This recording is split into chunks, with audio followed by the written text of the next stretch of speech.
Hi friends, welcome back to my channel. ఈరోజు blog ఏంటా వెంకటేశ్వర స్వామిని చూపిస్తుంది అనుకుంటున్నారా?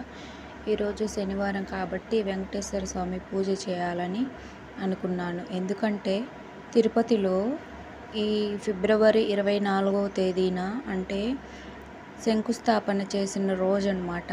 తిరుపతి పుట్టినరోజుగా పిలుస్తారు. 1130 సంవత్సరంలో శంకుస్థాపన చేశారనమాట ఆ రోజున. అందుకని తిరుపతి పుట్టినరోజుగా ఈరోజు కరెక్ట్గా శనివారమే వచ్చింది. పూజ చేసుకున్నాను అనమాట. మనసు అయితే చాలా ప్రశాంతంగా ఉంది. పైన చూపిస్తున్న నారాయణ స్వామి పటం మొన్న మిట్టపాలెంలో కొనుక్కున్నాను అనమాట. ఈ పూజ చేసుకున్నాను. కొబ్బరికాయ కొట్టి 5 ఖర్జూరాలు నైవేద్యంగా పెట్టాను. బాబా ఫోటో ఉంది, వెంకటేశ్వర స్వామి ఫోటో లేదనుకుంటున్నారా? అది ఇక్కడ పట్టలేదని పెట్టలేదు.